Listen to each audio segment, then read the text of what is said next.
Right now we're doing a joint task force training with law enforcement and EMS personnel. And what we're doing is we're really changing the tactics on how we deal with the active shooter event.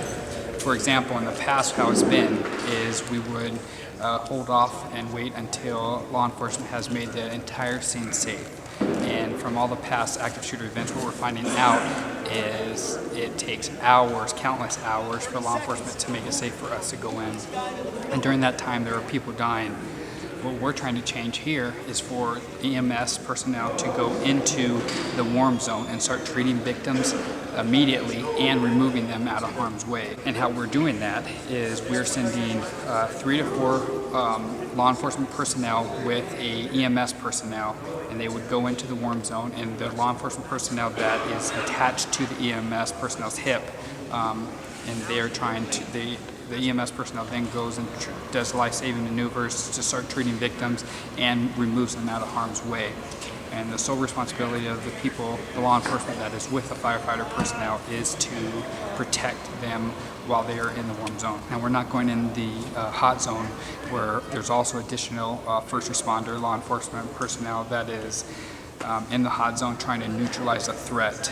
We're just going in the warm zone and starting to try to treat the victims immediately.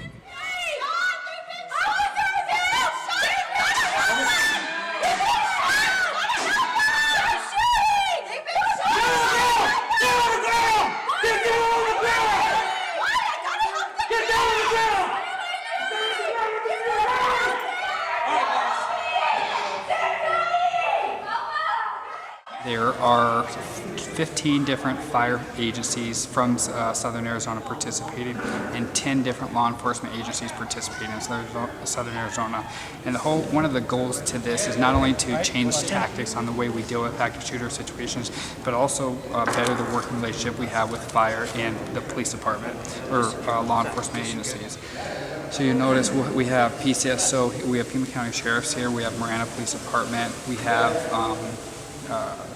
Border Patrol, we have Park Rangers, all the surrounding agencies that would respond at Marana High School if there was an active shooter event to occur. And we split everybody up so that way everybody's working with different people. They don't know who they're working with, but everybody has the same goal in mind, and that is to accomplish a similar objective, and that is to neutralize the threat for law enforcement as soon as possible, and for EMS is to start treating victims as soon as possible.